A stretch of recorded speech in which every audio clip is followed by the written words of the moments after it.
Hello guys, so if anyone from you all preparing for NEET 2026, I'm gonna tell you some important lines from NCERT Organic. Organic जो NCERT की 12th की वाली organic है, second book 12th की, उसको हम अच्छे से पढ़ेंगे, उसकी रिएक्शंस कंप्लीट करेंगे सब की सब, एंड कुछ जो इंपॉर्टेंट लाइन्स होंगी मैं आपको बता दूंगी, उनको साइड पे आप नोट करते रहना और सभी रिएक्शंस को हम पढ़ेंगे। 15 मिनट में हम रिएक्शंस को कंप्लीट करेंगे एंड 15 मिनट बाकी जो बचेंगे उनमें हम इंपॉर्टेंट जो लाइंस हैं उनको कवर कर लेंगे। I try to complete this whole chapter 30 minutes में। So let's start our halo alkanes and haloarenes, that is our first chapter from organic. तो सबसे पहले इसमें आपको मैं रिएक्शंस कंप्लीट कराऊंगी, ठीक है। रिएक्शंस में सबसे पहले रिएक्शन है हेलो एल्केन कैसे बनाएं। तो हेलो एल्केन हम सबसे पहले जो सुटेबल मतलब कि एक कंपाउंड माना जाता है हेलो एल्केन बनाने के लिए, that is our alcohol. Alcohol is the best and prepared, बल्कि इधर लिखा है कि alkyl halide are best prepared from alcohols. Alcohols ही हैं जिनसे हम एल्काइल हेलाइड बेस्ट प्रिपेयर कर सकते हैं। सो ये पहली आ गई रिएक्शन। इस रिएक्शन को जब एल्कोहल को हम HCl के साथ in the presence of ZnCl2 डालेंगे and here will be form halo alkane, RCl बनेगा, साथ में H2O बनेगा, ठीक है। तो एल्कोहल हमने लिया HCl और ZnCl2 के साथ। HCl और ZnCl2 को साथ में कहा जाता है Lucas reagent, Lucas reagent. And क्या बना हमारा, जो हमें प्रोडक्ट चाहिए था, दैट इज़ एल्काइल हेलाइड, ठीक है। एल्काइल हेलाइड ही हमारा मेन मकसद है हर रिएक्शन में, हमें एल्काइल हेलाइड मिलना चाहिए, ठीक है। ROH को जब HCl और ZnCl2 के साथ रिएक्ट करवाया एंड इस प्रोसेस को, इस रिएक्शन के प्रोसेस को कहते हैं ग्रूज प्रोसेस। जब एल्कोहल को HCl और ZnCl2 की प्रेजेंस में, यहाँ पे ZnCl2 कैटलिस्ट की तरह काम करेगा एंड इस प्रोसेस को ग्रूज प्रोसेस कहा जाता है। नेक्स्ट रिएक्शन में अगर हम जाएं तो ROH को, दैट इज़ एल्कोहल को हम NaBr और H2SO4 के साथ जब रिएक्ट कराएंगे, यहाँ पे एल्काइल ब्रोमाइड बनेगा, साथ में कुछ बाई प्रोडक्ट्स हैं, ठीक है। जब एल्कोहल को PX3 that is phosphorus trichloride या ट्राइब्रोमाइड के साथ रिएक्ट करवाएंगे, क्लोराइड और ब्रोमाइड है ये एक्स क्लोराइड भी हो सकता है, ब्रोमाइड भी हो सकता है, तो वहाँ पे बना हमारा एल्काइल हेलाइड जो हमें प्रोडक्ट चाहिए था। लेकिन साथ में आपको क्या करना है, ये जो बाई प्रोडक्ट है इसका, स्पेशली इस वाली रिएक्शन का, ये लर्न रखना है। दैट इज़ जब हम PX3 यूज़ करेंगे, 3 क्लोरीन या ब्रोमीन, उस समय प्रोडक्ट जो बनेगा बाई प्रोडक्ट वो H3PO3 बनेगा।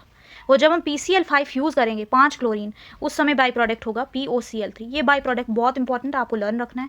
ये एल्काइल हेलाइड तो बन जाता है लेकिन बाई प्रोडक्ट भी आपको लर्न रखना है। फिर उसके बाद फिफ्थ रिएक्शन हमारी, जब हम एल्कोहल को रेड फॉस्फोरस के साथ रिएक्ट करवाएंगे और Br2I2RX बनेगा, दैट इज़ एल्काइल हेलाइड। देखो ROH को जब हमने किसके साथ रिएक्ट करवाया, आयोडीन के साथ, हमारे पास क्या बना RI और साथ में बनता है HI। ये HI जो होता है ये रिस्पॉन्सिबल होता है, ये क्या कर देता है, ये रिवर्सिबल कर देता है रिएक्शन को। इसलिए रिएक्शन को हमें रिवर्सिबल होने से बचाना है। तो हम रिवर्सिबल होने से कैसे बचाएंगे, जब HI को किसकी प्रेजेंस में हम रिएक्ट करवाएंगे, रेड फॉस्फोरस के साथ। इधर हमें क्या डालना है, इस रिएक्शन को कराने के लिए रेड फॉस्फोरस डालना है। क्यों, ताकि रेड फॉस्फोरस क्या करेगा, इसको HI को रिवर्सिबल, पीछे रिएक्शन को पीछे होने से क्या करेगा, बचाएगा। तो रिएक्शन पीछे नहीं होगी और RI जो होगा ये हमारा by product, that is our RI, that is alkyl halide iodide, ज़्यादा अमाउंट में बनेगा। इसलिए यहाँ पे रेड फॉस्फोरस यूज़ किया गया है, किसके लिए, जब ROH किसके साथ रिएक्ट करता है, I2 के साथ। वहाँ पे HI जो होता है, जो बाई प्रोडक्ट बनता है, वो रिवर्सिबल होता है, उसको प्रिवेंट करने के लिए हम रेड फॉस्फोरस का यूज़ करते हैं ताकि रिएक्शन रिवर्सिबल ना हो जाए। उसी तरह से फ्लोरीन का भी होता है। ROH जो होता है डायरेक्टली F2 के साथ रिएक्ट नहीं कर सकता, F2 फ्लोरीन, क्यों, क्योंकि ये बहुत वायलेंट होता है। तो इसलिए हम करते हैं कौन सी रिएक्शन, स्वार्ट्ज रिएक्शन। उसमें क्या करते हैं, हम RBr को हम रिएक्ट करवाते हैं AgF के साथ या फिर Hg2F2 के साथ। फ्लोरीन को ऐसे मेटल के साथ मिलाना है जो लेस रिएक्टिव है, ठीक है, लेस रिएक्टिव है हमारा Hg तो इनके साथ मिला के इसको RBr के साथ रिएक्ट करवाया। जब हमने करवाया तो यहाँ पे बन गया हमारा एल्काइल फ्लोराइड, बना ना, यही तो हमें बाई प्रोडक्ट चाहिए था, एल्काइल फ्लोराइड। RF जो बना ये बहुत अच्छा होता है, दिस कंपाउंड, तो ये हम यूज़ करते हैं। और इस रिएक्शन को जिसमें हमारा RF बना, इस रिएक्शन को कहते हैं स्वार्ट्ज रिएक्शन। जब हमने RBr को Hg2F2 या AgF के साथ रिएक्ट करवाया तो इस रिएक्शन को कहते हैं स्वार्ट्ज रिएक्शन। अब हम जाएंगे अगली रिएक्शन में, दैट इज़ जब हम ROH दैट इज़ एल्कोहल को हमारा एल्काइल अल्कोहल को रिएक्ट करवाएंगे SOCl2 के साथ। SOCl2 क्या है? Thionyl chloride. SOCl2 thionyl chloride है। जब हम अल्कोहल को थायोनाइल क्लोराइड के साथ रिएक्ट करवाते हैं तो हमारा बनता है RCl SO2 HCl। SO2 और HCl जो हैं ये दोनों गैसेज हैं। क्या हैं? गैसेज हैं। और ये क्या होती हैं? उड़ जाती हैं। जब ये रिएक्शन हो रही होती है ROH की SOCl2 के साथ, ये रिएक्शन हो रही होती है तो जो हमारा SO2 HCl है, ये दोनों गैसेज एस्केप हो जाती हैं, निकल जाती हैं बाहर। तो अब RCl अकेला रह गया, इसमें कोई भी मिक्सचर नहीं है किसी भी चीज़ का। तो ये क्या होता है? ये सबसे प्योर एल्काइल हैलाइड हमें ऑब्टेन हुआ इस रिएक्शन से। तो ये वाली जो रिएक्शन है इससे हमें प्योर एल्काइल हैलाइड ऑब्टेन हुआ, इसलिए ये रिएक्शन सबसे बेस्ट होती है जिसमें हमें प्योर एल्काइल हैलाइड मिलता है। तो ये रिएक्शन आपको याद रखनी है और इसकी गैसेस भी आपको याद रखनी है कि ये क्यों बेस्ट है रिएक्शन, क्योंकि यहाँ पे SO2 HCl निकल जाते हैं, RCl अकेला रह जाता है, तो इसलिए प्योर एल्काइल हैलाइड हमें इसमें ऑब्टेन हुआ, इसलिए ये रिएक्शन बहुत बेस्ट है। किसको पाने के लिए? Alkyl halide. देखो यहाँ पे लिखा भी है कि प्रेफर्ड क्यों की जाती है, क्योंकि SO2 और HCl एस्केप हो जाते हैं एंड प्योर एल्काइल हैलाइड मिल जाता है हमें। और HCl ZnCl2 एक कैटलिस्ट है, और इनमें से भी ROH एक प्राइमरी होता है, सेकेंडरी होता है, टर्शरी। टर्शरी वाला अल्कोहल सबसे क्या होता है? टर्शरी वाला अल्कोहल सबसे ज़्यादा रिएक्टिव होता है, देन सेकेंडरी, फिर प्राइमरी। ठीक है, एंड ये ऑब्टेन होते हैं इन C2 रिएक्शन से, PX3 और PCl5। ठीक है, तो ये याद रखना आपको, बाय प्रोडक्ट इसके H3PO3 PX3 से और PCl5 से POCl3। ठीक है, अब हम जाएंगे फ्री रेडिकल हेलोजिनेशन रिएक्शन में। और यहाँ पे एक पॉइंट याद रखना है जो सबसे इंपॉर्टेंट है कि प्रिपरेशन ऑफ एराइल हैलाइड, इस जो ऊपर दिया गए हैं, जैसे हमने ये रिएक्शनें पढ़ी हमने 6-7, तो इन रिएक्शनों से हम एराइल हैलाइड क्या होता है? बेंजीन रिंग के ऊपर Cl। ये इन जैसे हमने ऊपर ये रिएक्शंस करी सभी, ये रिएक्शंस हम इस वाली एराइल हैलाइड में यूज़ नहीं कर सकते, एप्लीकेबल नहीं होती। क्यों नहीं होती है? क्योंकि जो कार्बन और ऑक्सीजन का बॉन्ड होता है, किसका बॉन्ड? कार्बन और ऑक्सीजन का। किस में? ये है हमारी बेंजीन रिंग। ठीक है, यहाँ पे ऊपर क्या लगाएंगे हम? OH। ROH था ना, यहाँ पे R की जगह एराइल हैलाइड नहीं हो सकता, मतलब कि बेंजीन रिंग नहीं हो सकता। क्यों? क्योंकि जो यहाँ पे कार्बन है ना, कार्बन और जो ऑक्सीजन का बॉन्ड होता है, ये यहाँ पे कार्बन होता है ना, कार्बन और ऑक्सीजन का बॉन्ड जो होता है इसमें क्या होता है? Partial double bond character. कौन सा character? Partial double bond character, जिसकी वजह से बॉन्ड को ब्रेक करना, ये C और O के बॉन्ड को ब्रेक करना क्या हो जाता है? ये यहाँ पे C और O का बॉन्ड है ना इस वाले बेंजीन रिंग में, ये C है और यहाँ पे OH, ये C और O का बॉन्ड ब्रेक करना क्या हो जाता है? बहुत डिफिकल्ट हो जाता है। तो डिफिकल्ट हो गया तो यहाँ पे Cl आ सकता है, क्लोरो में ये बन सकता है बेंजीन? नहीं बन सकता। तो इसलिए ये जो ऊपर वाली रिएक्शंस करी ये ROH की, ये एप्लीकेबल नहीं होती किसके लिए? एराइल हैलाइड के लिए, दैट इज बेंजीन रिंग के ऊपर हैलोजन। ठीक है, तो ये पॉइंट भी आपको याद रखना है, क्योंकि बॉन्ड जो होता है स्ट्रॉन्गर होता है, उस बॉन्ड को हम तोड़ नहीं सकते। तो डायरेक्टली हम बेंजीन मतलब कि क्लोरोबेंजीन से या फिर ब्रोमोबेंजीन से या फिर अल्कोहल से ब्रोमोबेंजीन और अल्कोहल से क्लोरोबेंजीन नहीं बना सकते, इतना याद रखना है ये वाले पॉइंट में। फिर उसके बाद अगली रिएक्शन हम करेंगे CH3 CH2। एल्केन से हमें बनाना है एल्काइल क्लोराइड, एक स्टेबल वाला, एक थोड़ा सा अनस्टेबल। देखो ये किसकी प्रेजेंस में? Cl2 और UV लाइट की प्रेजेंस में या फिर हीट की प्रेजेंस में। जब हम इसको हीट करेंगे तो या तो Cl, देखो CH3 CH2 CH2 CH3, या Cl इस वाले कार्बन पे जुड़ेगा, ये वाला कार्बन, या फिर लास्ट वाले कार्बन पे। दो हो सकते हैं इसके डिविजन्स, या तो Cl लास्ट में जुड़ेगा या Cl इस वाले कार्बन, सेकंड लास्ट वाले कार्बन पे जुड़ेगा। जब देखो ना, जब Cl सेकंड लास्ट वाले कार्बन पे जुड़ेगा तो ये कौन सा है? प्राइमरी कार्बन की सेकेंडरी कार्बन, ये Cl, ये कार्बन कौन सा है? ये कार्बन है सेकेंडरी कार्बन। सेकेंडरी कार्बन क्या होता है? जिसमें एक ही हाइड्रोजन एटम, जिस कार्बन में एक ही हाइड्रोजन एटम हो उसको सेकेंडरी कार्बन कहा जाता है। ठीक है, अब आया समझ? जिस कार्बन में एक ही हाइड्रोजन एटम हो वो सेकेंडरी कार्बन होता है। तो ये कौन सा आ गया हमारा पूरा कंपाउंड? सेकेंडरी आ गया, सेकेंडरी वाला। और जिस कार्बन में ये जो हेलोजन एटम है जिस कार्बन के साथ जुड़ा है, ये हेलोजन एटम इस वाले कार्बन के साथ जुड़ा है, तो उस कार्बन पे कितने हाइड्रोजन एटम है? 2। और अगर 2 हाइड्रोजन एटम हुए वो कार्बन कौन सा होता है? Primary carbon. तो ये वाला आ गया पूरा हमारा प्राइमरी कार्बन। ठीक है, और ये वाला आ गया सेकेंडरी। तो बताओ सेकेंडरी स्टेबल होता है कि प्राइमरी? ऑफ कोर्स हमारा सेकेंडरी सबसे ज़्यादा स्टेबल होता है। पहले टर्शियरी स्टेबल, फिर सेकेंडरी, फिर प्राइमरी, इस तरह से होता है स्टेबिलिटी ऑर्डर। क्यों? इसलिए क्योंकि इसके साथ ज़्यादा CH3 ग्रुप जुड़े हुए हैं। यहाँ पे कितने? एक ही जुड़ा हुआ है। ठीक है, तो जितने CH3 ग्रुप एडेड होंगे तो उतनी ज़्यादा स्टेबिलिटी होगी।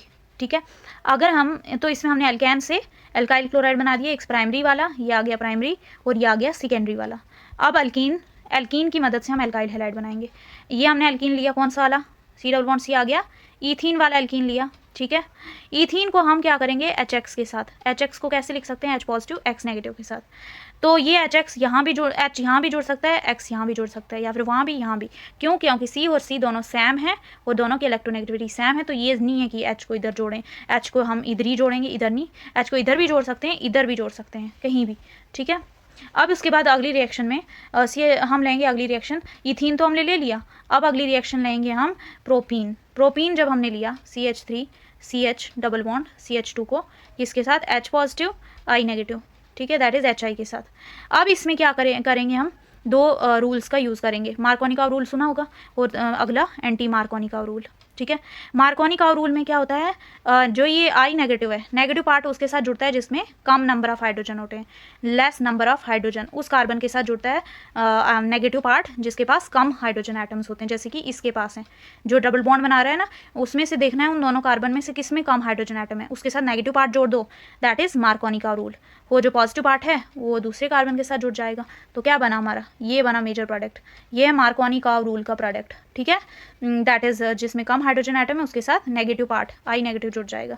लेकिन एंटी मार्कोनिकॉव रूल क्या है, एंटी मार्कोनिकॉव रूल माइनर होता है प्रोडक्ट, ये है एंटी मार्कोनिकॉव रूल के मुताबिक। बल्कि नेगेटिव पार्ट I वाला पार्ट किसके साथ जुड़ेगा, जिसमें ज़्यादा नंबर ऑफ हाइड्रोजन एटम है। एंटी मार्कोनिकॉव मार्कोनिकॉव का रूल, मार्कोनिकॉव का उल्टा है, एंटी मार्कोनिकॉव मार्कोनिकॉव रूल का उल्टा है। इसमें जो नेगेटिव पार्ट होगा वो उस कार्बन के हाइड्रोजन एटम के साथ जुड़ेगा जिसमें हाइड्रोजन एटम ज़्यादा हैं, उस कार्बन के साथ जुड़ेगा जिसमें हाइड्रोजन एटम ज़्यादा है, वो भी इन दोनों में से हमने देखना है जिन दो कार्बन के बीच डबल बॉन्ड है, ठीक है। इन दोनों में से सबसे ज़्यादा हाइड्रोजन एटम इसमें तो इसी के साथ नेगेटिव पार्ट जुड़ जाएगा, किस रूल के मुताबिक, एंटी वाले रूल के मुताबिक। और मार्कोनिकॉव रूल का मेजर प्रोडक्ट होता है जो कि यहाँ पे हमने बना लिया, जिसके पास कम नंबर ऑफ हाइड्रोजन एटम होंगे उसके साथ I जुड़ जाएगा। अब अगली रिएक्शन में मूव ऑन करेंगे। इसमें क्या है, इथीन के साथ Br2 रिएक्ट करेगा, और किसकी प्रेजेंस में, नॉन पोलर सॉल्वेंट जैसे CCl4 एक नॉन पोलर सॉल्वेंट है, इसके साथ रिएक्ट करके Br जो होगा वो दोनों साइड पे आ जाएगा। जब Br दोनों साइड पे आ जाता है, CH2 Br इधर, CH2 Br इधर, जब Br दोनों साइड आ जाता है, दैट इज इस वाले CH2 के साथ भी इस वाले CH2 के साथ, इसको कहते हैं विस डाइब्रोमाइड। विस डाइब्रोमाइड, विस यूज़ करना है, ठीक है, जब दोनों साइड पे अलग अलग, ठीक है। अगर एक ही सी कार्बन पे दोनों हेलोजन एटम आए तो इसका क्या मतलब हुआ, जैम, ये क्या होता है, जैम डाइहेलाइड, ठीक है। इसके दो Cl हैं क्योंकि ये जैम है, अच्छा है, तो जैम डाइहेलाइड, और यहाँ पे अलग अलग से हैं तो विस डाइब्रोमाइड। जब दो के अलग अलग ये हेलोजन एटम लगे हों तो विस डाइब्रोमाइड, और जब एक ही पे दो हों तो जैम। और ये किसकी प्रेजेंस में रिएक्शन हो रही थी, CCl4 की प्रेजेंस में, और ये रिएक्शन सबसे इंपॉर्टेंट है। और क्या बना, Br इस साइड भी तो विस डाइब्रोमाइड। अगर Rx को Na की प्रेजेंस में करेंगे तो Ri बनेगा, साथ में NaX है ना, और इस रिएक्शन को फिंकलस्टीन रिएक्शन कहा जाता है। इसमें हम एल्काइल हैलाइड को सोडियम आयोडाइड के साथ रिएक्ट करवाते हैं, और इस X क्या क्या हो सकता है, ये वाला Cl हो सकता है, Br हो सकता है। तो ये जो हमारे पास लास्ट में एंड प्रोडक्ट NaX बनता है ना, ये क्या होता है, प्रेसिपिटेट होता है, और ये रिएक्शन कैरी आउट होती है एसीटोन की प्रेजेंस में, और वो भी कौन सा एसीटोन, ड्राई वाला एसीटोन। तो हमारे पास PPTs बन जाते हैं, प्रेसिपिटेट्स बन जाते हैं NaX के, और NaX के जो हमारे प्रेसिपिटेट्स बनते हैं वो रिएक्शन को हमेशा फॉरवर्ड डायरेक्शन में रखते हैं कि रिएक्शन आगे के लिए ही जाती रहे, पीछे के लिए ना आए। तो Ri क्या होगा फिर, अच्छे अमाउंट में बनेगा, ज़्यादा से ज़्यादा अमाउंट में बनेगा, वो भी इस NaX की मदद से, क्योंकि ये PPT बना रहा था। तो रिएक्शन हमेशा फॉरवर्ड डायरेक्शन में होगी, और किस रूल के मुताबिक, ली चैटलियर प्रिंसिपल के मुताबिक, जो 11th क्लास के इक्विलिब्रियम में है, ठीक है। तो ये रिएक्शन भी कंप्लीट हो गई, और इस रिएक्शन को फिंकलस्टीन रिएक्शन कहा जाता है। याद रखना, रिएक्शन की नेमिंग इज़ सो इम्पॉर्टेंट। अब ये तो मैंने रिएक्शन आपको बता दी थी, CH3Br जब AgF की प्रेजेंस में, सिर्फ AgF नहीं, आप Hg2F2 COF2 SbF3 भी यूज़ कर सकते हैं, और इस रिएक्शन को स्वार्ट्ज रिएक्शन कहा जाता है। और F को हम सीधा F2 के साथ वो ROH मिला के नहीं प्रिपेयर कर सकते, क्यों, क्योंकि F2 इज़ वॉयलेंट, इससे रिएक्शन वॉयलेंट हो सकती है, तो इसलिए हम किसी ना किसी मेटल फ्लोराइड के साथ इसको रिएक्ट करवाएंगे। अब अगली रिएक्शन हम इलेक्ट्रोफिलिक हेलोअरीन्स की प्रिपरेशन करेंगे। हमने 18 मिनट्स की वीडियो अभी तक कर ली, अभी हमें ओनली 15 मिनट्स में कंप्लीट करना है हेलोअरीन्स। तो ये रिएक्शन जो हेलोअरीन्स की होती है, इस रिएक्शन को कहते हैं, क्या कहते हैं, इलेक्ट्रोफिलिक सब्सटीट्यूशन। रिएक्शन के नामिंग भी याद रखने अच्छे से। तो इसमें हम क्या करेंगे, हम लेंगे टॉल्वीन, इसको क्या बोलते हैं, जब बेंजीन के ऊपर CH3 होता है ना, उसको टॉल्वीन कहते हैं। तो ये टॉल्वीन से हम क्या रिएक्ट करवाएंगे, हेलोजन, कोई हेलोजन एटम, और किसकी प्रेजेंस में, Fe डार्क, आयरन, और डार्क होना चाहिए, लाइट नहीं होनी चाहिए उस समय, जब आप रिएक्शन कर रहे हो, ठीक है। और ये जो Fe है, आयरन है, ये क्या है, एक ये लिविस एसिड कैटलिस्ट है। कौन सा कैटलिस्ट है? लिविस एसिड कैटलिस्ट की प्रेजेंस में। और आयरन भी कौन सा यूज़ करना है? Fe2 पॉजिटिव वाला। कौन सा वाला? Fe2 positive.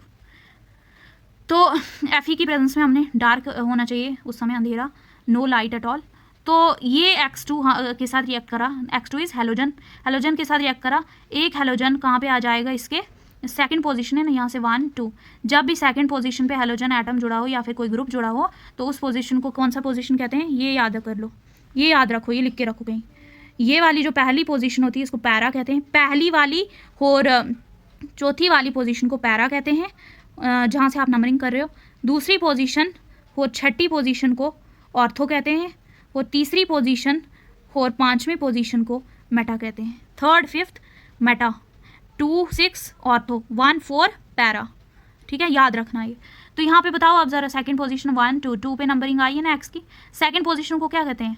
ऑर्थो। क्या कहते हैं? ऑर्थो। देखो यहाँ पे ऑर्थो, ऑर्थो और क्या लगा इस पे, यहाँ से नंबरिंग यहाँ से होगी 1 2, क्योंकि x is bigger than the CH3 अगर प्रियोरिटी वाइज देखें तो ऑर्थो हेलो, ऑर्थो हेलो। और जब बेंजीन रिंग पे CH3 लगा होता है उसको क्या बोलते हैं?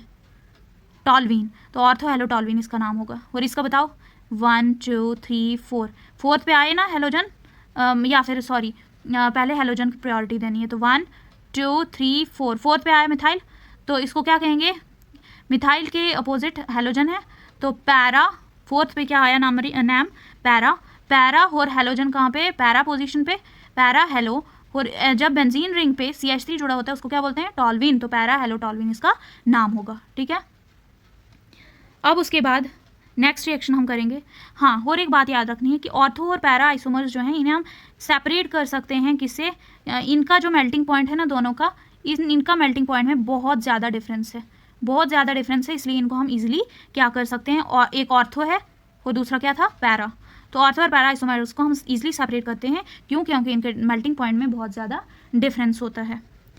और ये मैंने बताया था ना कि आयोडीन की रिएक्शन क्या थी, जब हम ROH को आयोडीन के साथ रिएक्ट करवा रहे थे तो एक RI बन रहा था और दूसरा HI, यही था ना? हाँ, एक RI और HI क्या कर रहा था? रिएक्शन को रिवर्सिबल कर रहा था, इसलिए इसको किसकी प्रेजेंस में रखा हमने? रेड फॉस्फोरस को। रिएक्शन किसकी प्रेजेंस में करवाई? रेड फॉस्फोरस की प्रेजेंस में। तो रिएक्शन विद आयोडीन रिवर्सिबल होती है नेचर में and require the presence of an oxidising agent. या तो रेड फॉस्फोरस यूज़ कर सकते हो, या फिर HiO3 का यूज़ कर सकते हो, या फिर HNO3 का यूज़ कर सकते हो, इन तीनों में से कोई भी। तो HiO4 को या फिर HNO3 को आप यूज़ कर सकते हैं, कोई ऑक्सीडाइजिंग एजेंट जो रिएक्शन को रिवर्सिबल होने से बचाएगा, और HI ज़्यादा से ज़्यादा अमाउंट में बनेगा। फ्लोरो कंपाउंड्स क्या होते हैं, इन्हें हम इस मेथड से प्रिपेयर नहीं करते, क्योंकि फ्लोरीन जो होता है बहुत वायलेंट रिएक्शन करता है या फिर हाई रिएक्टिव होता है, इसलिए नहीं करते। फ्लोरीन की रिएक्शन बता दी थी, स्वार्ट्ज रिएक्शन। अब उसके बाद अमीन से कैसे हम फ्रॉम अमीन्स बाय सैंडमेयर्स रिएक्शन कैसे हम एक हैलाइड प्रिपेयर कर सकते हैं। सबसे पहले आपने क्या लेना है? Benzene ring. बेंजीन रिंग के ऊपर क्या है? NH2 जब बेंजीन रिंग पे लगा होता है उसको क्या कहते हैं? एनिलीन। क्या कहते हैं? एनिलीन कहते हैं। एनिलीन लेनी है आपने, उसमें NaNO2 और HX डालना है, साथ में टेम्परेचर कितना रखना है? 273 से 278 केल्विन के बीच, ठीक है। तो हमारे पास क्या बन जाएगा? इस पे आ जाएगा, जब NaNO2 और HX लेंगे, ठीक है, तो इस पे आ जाएगा, इस पे ये H2 हट जाएगा और ये बन जाएगा N2 पॉजिटिव और X negative, that is benzene diazonium halide हमारा बन जाएगा। जब इस Na2 पॉजिटिव, इसको क्या कहते हैं? जो ये N2 पॉजिटिव X नेगेटिव बना, benzene diazonium halide. Benzene diazonium क्यों? क्योंकि N2 पॉजिटिव, डाइजोनियम हैलाइड। तो ये बेंजीन डाइजोनियम हैलाइड को हमने क्या करवाना है? अलग अलग के साथ रिएक्ट करवाना है, ताकि अलग अलग हम एराइल हैलाइड्स बना सकें। तो पहले तो हमने किसके साथ रिएक्ट करवाया? कॉपर 2X2 Cu2X2 के साथ इस बेंजीन डाइजोनियम हैलाइड को रिएक्ट करवाया। जब रिएक्ट करवाया तो हमारे पास क्या आ जाएगा? यहाँ पे ये वाला X आ जाएगा। आया X, बना हमारा एराइल हैलाइड जो कि बनना चाहिए था हमारा, ठीक है। तो साथ में N2 गैस एस्केप हो जाती है, ठीक है। अब उसके बाद इसी बेंजीन डाइजोनियम हैलाइड को आपने किसके साथ रिएक्ट करवाना है? Ki के साथ। किसके साथ? इस Ki के साथ। जब Ki के साथ करवाया रिएक्ट, आयोडोबेंजीन हमें मिल जाएगा। तो ये आपको सबसे ज़्यादा यही याद रखना है कि आयोडोबेंजीन किससे प्रिपेयर किया जाता है? ये प्रिपेयर किया जाता है इस बेंजीन डाइजोनियम से, और किसकी प्रेजेंस में? ये भी याद रखना है, Ki की प्रेजेंस में। डायरेक्टली ये I2 के साथ रिएक्ट करके नहीं बनता है, Ki यूज़ करना पड़ता है हमें। क्या? Shaking the diazonium salt with potassium iodide. Potassium iodide का यूज़ करना पड़ता है, तभी हमारे पास क्या बनेगी? आयोडोबेंजीन। तो आपको ये याद रखना है कि पोटेशियम आयोडाइड की प्रेजेंस में आयोडोबेंजीन बनती है, वो भी किससे? बेंजीन डाइजोनियम हैलाइड से, ठीक है। और जब हमें Cl और Br प्रिपेयर करना हो, दैट इज़ क्लोरोबेंजीन और ब्रोमोबेंजीन, तो वो कॉपर 2x2 की प्रेजेंस में, ये याद रखने हैं, ये जो है ना इन रिएजेंट्स को याद रखना है, कॉपर 2x2 की, वो भी बेंजीन डाइजोनियम हैलाइड से, ठीक है। अब इसके बाद हम नेक्स्ट मूव ऑन करेंगे जल्दी जल्दी। Alkyl halides are colourless. Alkyl physical properties याद रखनी है, पहले कलरलेस होते हैं, ब्रोमाइड्स और आयोडाइड्स होते हैं उनमें कलर होता है थोड़ा बहुत, वॉलेटाइल होते हैं कुछ, और कुछों की स्वीट स्मेल होती है। मेल्टिंग एंड बॉइलिंग पॉइंट की बात करें तो ये याद रखना है कि मिथाइल क्लोराइड CH3Cl, CH3Br, और जो C2H5Cl इथाइल क्लोराइड, और कुछ क्लोरोफ्लोरोमीथेन जो हैं वो गैसेस हैं। ये क्या है, क्लोरोफ्लोरोमीथेन भी साथ में, क्लोरोफ्लोरोमीथेन दैट इज CH2ClF, ठीक है। ये क्या हैं चारों, ये चारों क्या हैं, गैसेस हैं, क्या हैं, गैसेस, ठीक है, याद रखना। Methyl chloride, methyl bromide, ethyl chloride और कुछ क्लोरोफ्लोरोमीथेन, ये सभी क्या हैं, गैसेस हैं रूम टेम्परेचर पे। फिर उसके बाद जो रखना है याद है molecules of due to greater polarity as well has higher molecular mass as compare to parent hydrocarbon, the intermolecular forces of attraction जो होती है वो स्ट्रॉन्गर होती है हैलोजन डेरिवेटिव्स में, तो इस वजह से बॉइलिंग पॉइंट जो होता है वो हायर होता है। तो वो हैलोजन एटम का बॉइलिंग पॉइंट क्या होता है, हायर होता है। किससे कंपेयर करेंगे, अगर हम हाइड्रोकार्बन से। अट्रैक्शन स्ट्रॉन्गर होती जाती है जैसे जैसे साइज जो होता है बढ़ते जाता है। नीचे के लिए साइज क्या होता है, बढ़ता है। नीचे के लिए क्या है, फ्लोरीन, क्लोरीन, ब्रोमीन, आयोडीन, सबसे बड़ा साइज आयोडीन का। जैसे जैसे साइज बढ़ेगा वैसे वैसे फोर्सेस क्या होती जाएंगी, strong. Parent of variation of hydrocarbon of different halide is predicted. तो इनका ऑर्डर आपने याद रखना है, बॉइलिंग पॉइंट का, बॉइलिंग पॉइंट का ऑर्डर याद रखना है।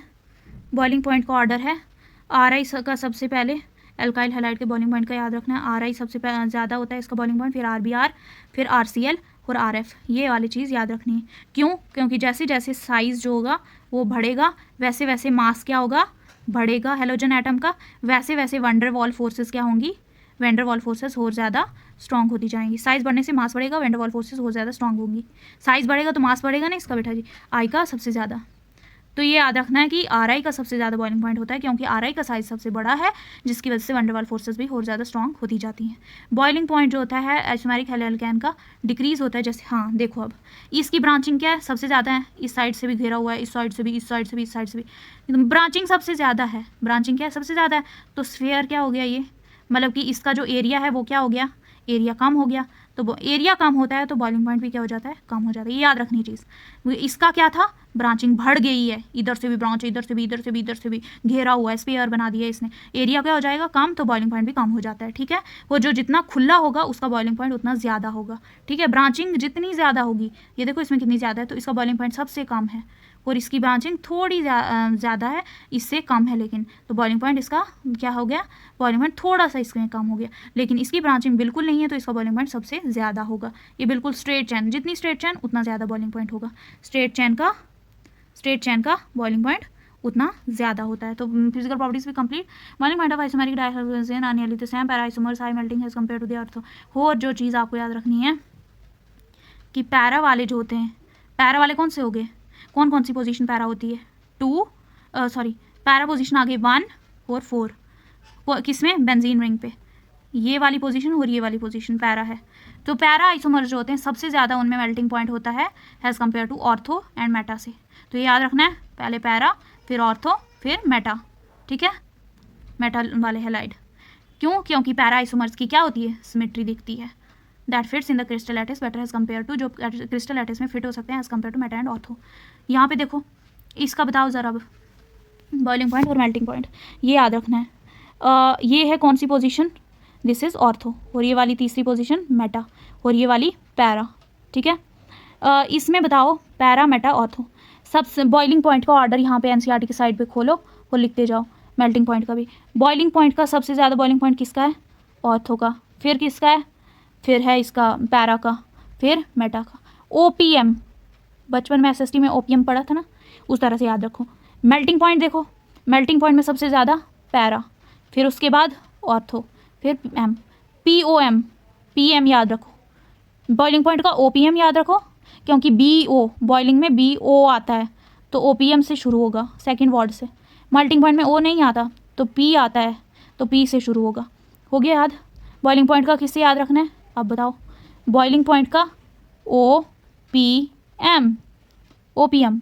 मेल्टिंग पॉइंट का किससे याद रखना है, पी ओ एम। हो गया। अब डेंसिटी जो होती है इंक्रीज होती है जैसे जैसे मास बढ़ेगा, ठीक है। सॉल्युबिलिटी जो होती है एलो एल्केन्स की बहुत कम होती है, स्लाइटली सॉल्युबल होते हैं, उतने ज़्यादा सॉल्युबल नहीं होते हैं, क्योंकि लेस एनर्जी रिलीज होती है जब अट्रैक्शंस नई नई बनती हैं। सॉल्युबिलिटी एलो एल्केन की वाटर में बहुत कम होती है, और ये सिर्फ ऑर्गेनिक सॉल्वेंट्स में डिजॉल्व होते हैं, क्योंकि नई इंटरमॉलिक्यूलर अट्रैक्शन हेलो एल्केन और सॉल्वेंट मॉलिक्यूल्स के बीच में उनकी सेम स्ट्रेंथ होती है as compare to broken in the halo alkane and solvent molecules. अब दूसरी केमिकल रिएक्शन करेंगे, ये 3 बची।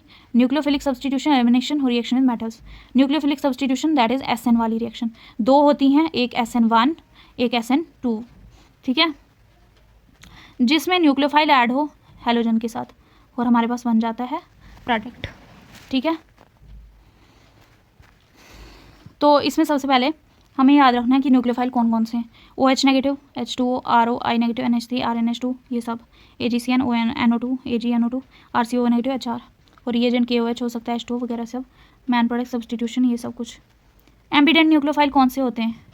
एम्बिडेंट न्यूक्लियोफाइल वो होते हैं जिनका डोनेटिंग ग्रुप अलग अलग हो सकता है, जैसे हम RCN लेंगे, RC ट्रिपल बॉन्ड N और RN ट्रिपल बॉन्ड C। इसमें R का डोनेटिंग ग्रुप कौन सा है? कार्बन, और इसमें क्या है? नाइट्रोजन, ठीक है। दोनों मतलब कि सेम स्ट्रक्चर हो जिनका, लेकिन डोनेटिंग ग्रुप्स आर डिफरेंट, इनको कहते हैं ambient nucleophiles. Now the second is यही SN1 reaction. Also NO2, AgNO2 और KONO, ये भी क्या है? एम्बिडेंट न्यूक्लियोफाइल्स हैं। सब्सटीट्यूशन रिएक्शन SN2 सबसे पहली। SN2 में क्या है? हम कोई भी न्यूक्लियोफाइल का यूज़ करते हैं, जैसे OH नेगेटिव हमने यूज़ किया और इसको एल्काइल हैलाइड के साथ रिएक्ट करवाया, यू विल गेट दिस। और SN2 में आपने याद रखना है कि प्राइमरी सबसे ज़्यादा स्टेबल, फिर सेकेंडरी, फिर टर्शियरी का रिएक्टिविटी सबसे ज़्यादा होती है। प्राइमरी की सबसे ज़्यादा रिएक्टिविटी याद रखना है, प्राइमरी ज़्यादा यूज़ करेंगे। तो प्राइमरी वाले कौन से हो गए? जिनमें कितने हाइड्रोजन एटम होते हैं? जिनमें दो हाइड्रोजन एटम होते हैं, हेलोजन नहीं हाइड्रोजन। तो यहाँ पे SN2 का ये याद रखना है फंडा, यहाँ पे बैक एडिंग होती है, बैक से भी ऐड कर सकते हैं, दैट इज पीछे से एडिंग। अब ये OH नेगेटिव इसके साथ मिला, किसके साथ? हैलाइड के साथ, जैसे CH3Cl ले लिया हमने, हैलाइड के साथ जब ये मिला तो ये ऐड कहाँ से होता है? पीछे से। कहाँ से ऐड होता है? पीछे से। कौन? OH नेगेटिव, पीछे से 1 ऐड, तो ये हमारा बनता है इंटरमीडिएट। ये क्या है? इंटरमीडिएट, जो मिडल में रहती है रिएक्शन, अनस्टेबल होती है, जो मिडल में रहता है और अनस्टेबल होता है कंपाउंड, दैट इज इंटरमीडिएट। तो हमारा क्या बना आगे? पीछे से अटैक करा ना इसने, OH ने, तो पीछे से न्यूक्लियोफाइल ने अटैक करा। OH नेगेटिव इज न्यूक्लियोफाइल, पीछे से जब अटैक करेगा तो रिएक्शन SN2 रिएक्शन होगी। और ये SN2 जो होती है सिंगल स्टेप रिएक्शन होती है। कितने स्टेप की? एक ही स्टेप होता है। साथ में Cl नेगेटिव ये जो था पहले इसके साथ ट्रांजिशनली जुड़ा हुआ था ऐसे वीक फोर्सेस से, अब ये बाहर निकल गया क्योंकि OH नेगेटिव न्यूक्लियोफाइल जुड़ गया। यही हमारी SN2 रिएक्शन।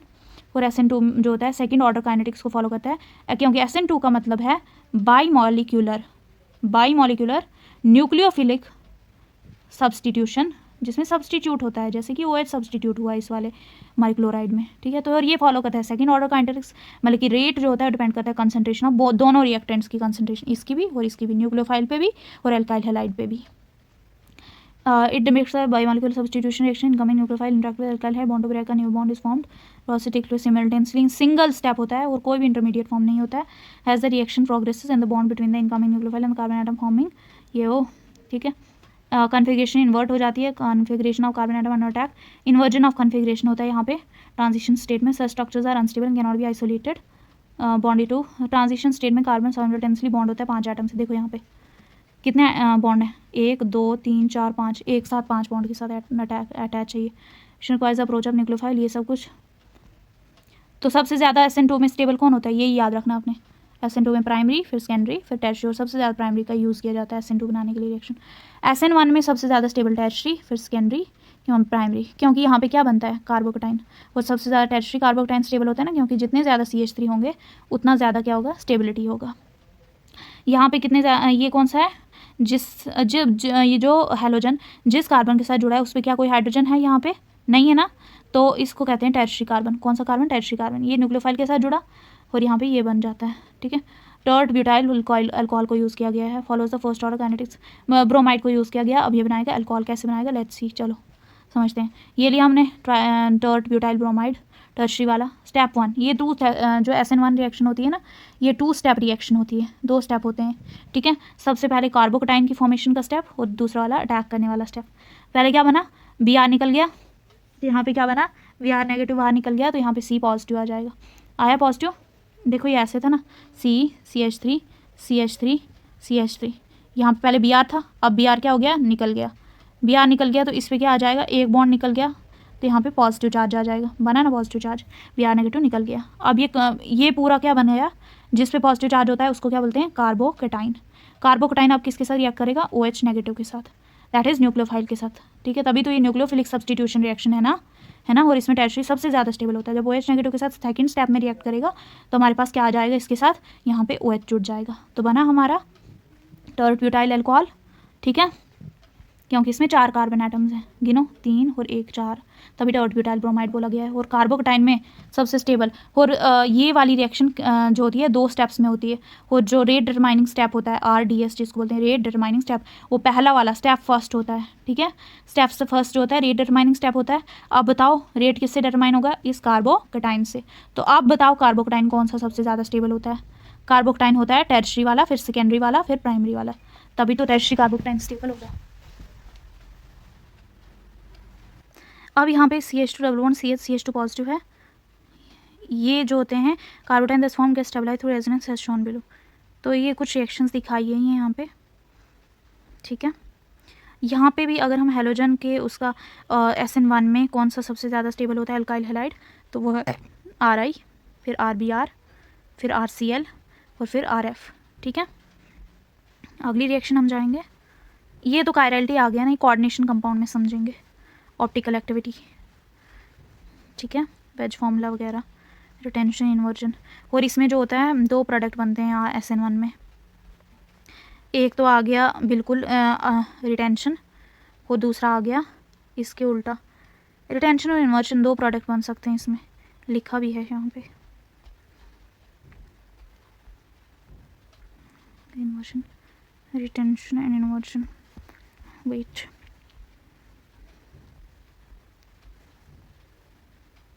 हाँ ये देखो यहाँ पे SN2 में सिर्फ इन्वर्जन प्रोडक्ट बनता है। SN2 में सिर्फ कौन सा प्रोडक्ट बनता है, एक ही स्टेप की रिएक्शन है ना वो, इन्वर्जन प्रोडक्ट। और SN1 की बात करें तो SN1 रिएक्शन में दोनों बनते हैं, इन्वर्जन भी और रिटेंशन भी, 2 प्रोडक्ट बनते हैं SN1 में। और इन्वर्जन और रिटेंशन दोनों प्रोडक्ट बने तो इस वाले मिक्सचर को क्या कहते हैं, रिसिमिक मिक्सचर, यहाँ पे लिखा भी है हियर।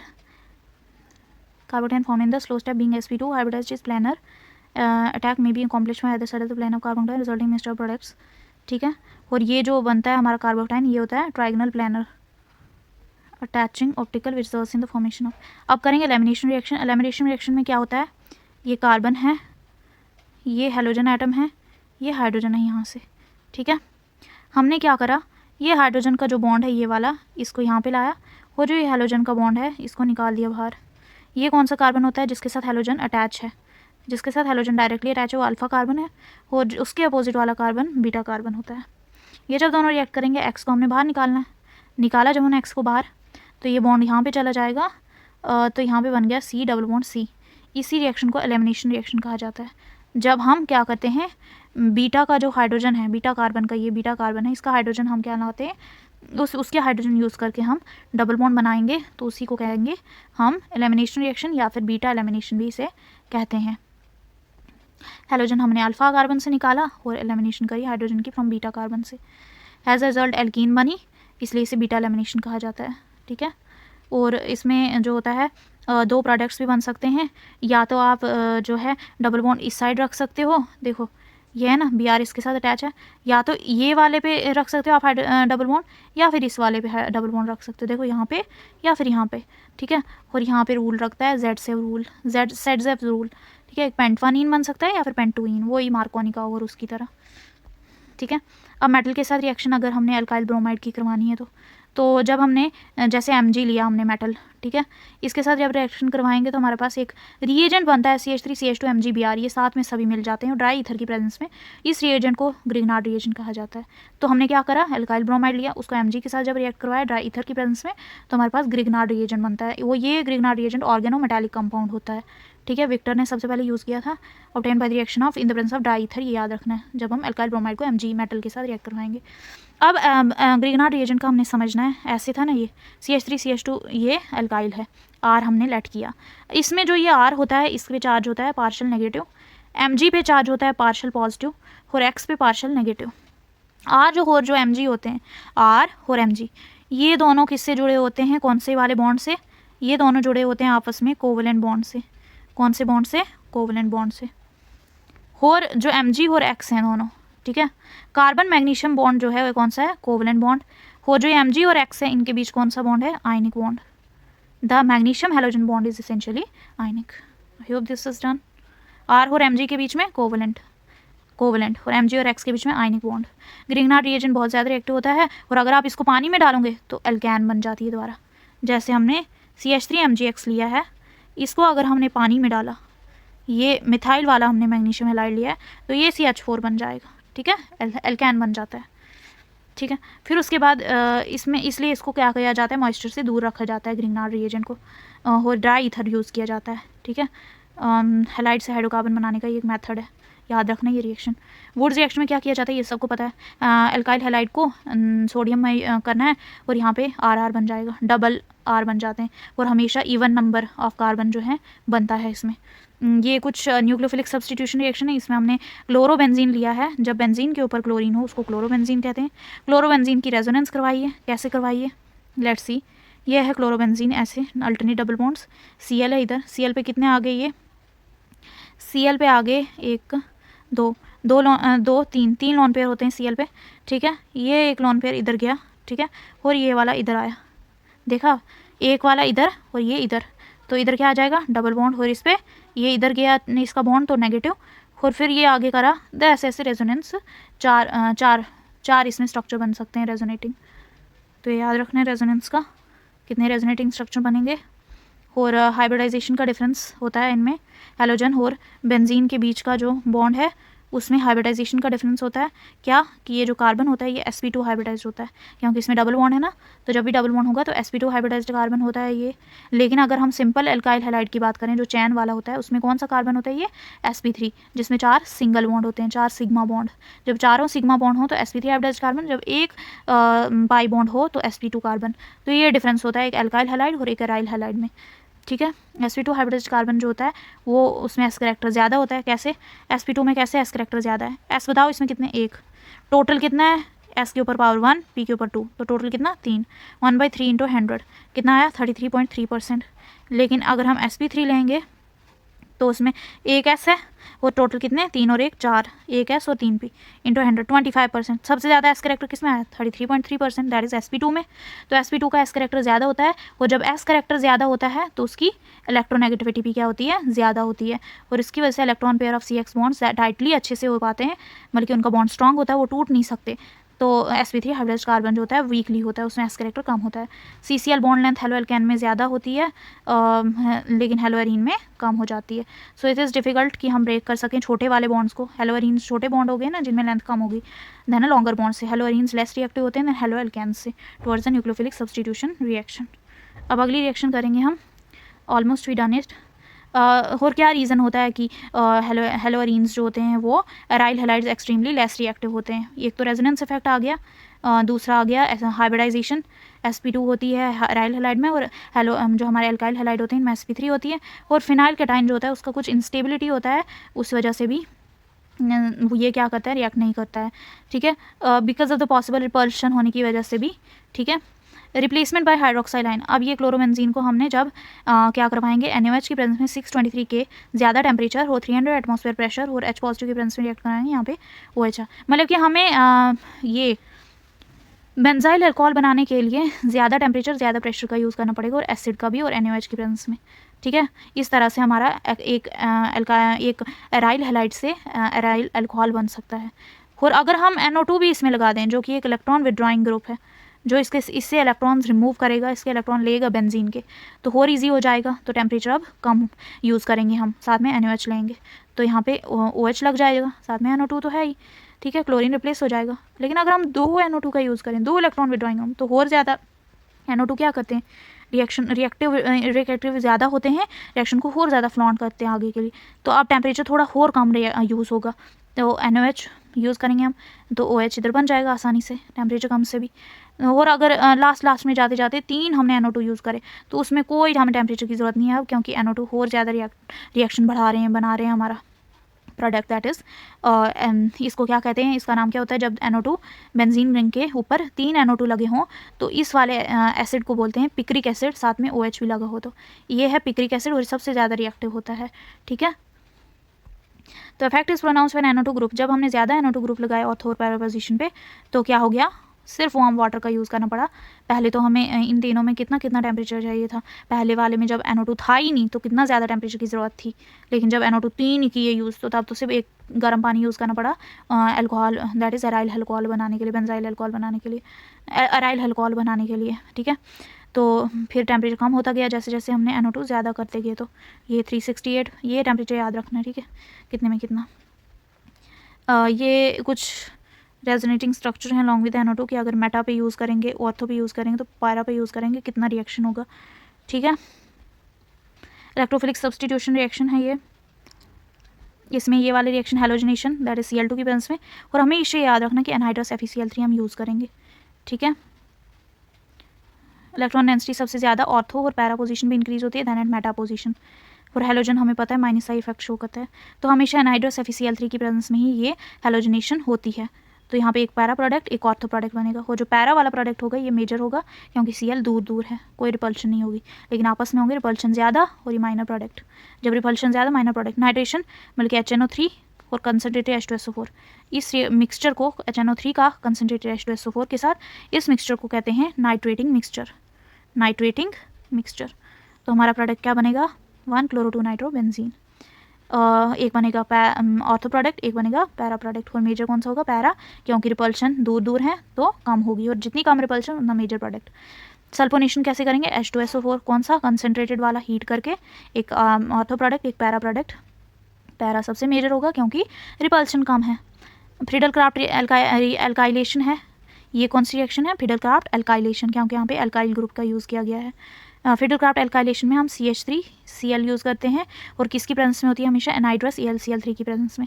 तो यहाँ पे क्या बनेगा, एक बनेगा ऑर्थो प्रोडक्ट, एक बनेगा पैरा प्रोडक्ट, तो मेजर कौन सा होगा, पैरा वाला, क्योंकि यहाँ पे दूर दूर हैं तो रिपल्शन क्या होगी, कम, जितनी कम रिपल्शन उतना मेजर प्रोडक्ट, तो मेजर प्रोडक्ट हमारा पैरा वाला होगा।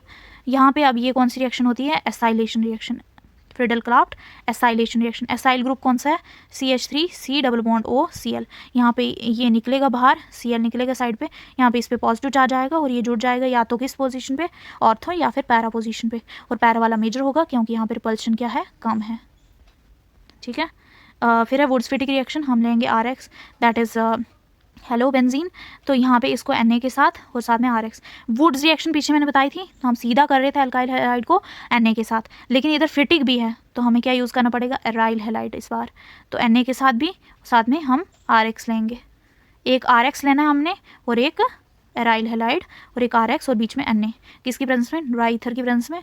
तो क्या बनेगा हमारा क्या बना, this is the product that is alkyl benzene, ठीक है, साथ में NX बना। इस रिएक्शन को वुड्स-फिटिक रिएक्शन कहा जाता है।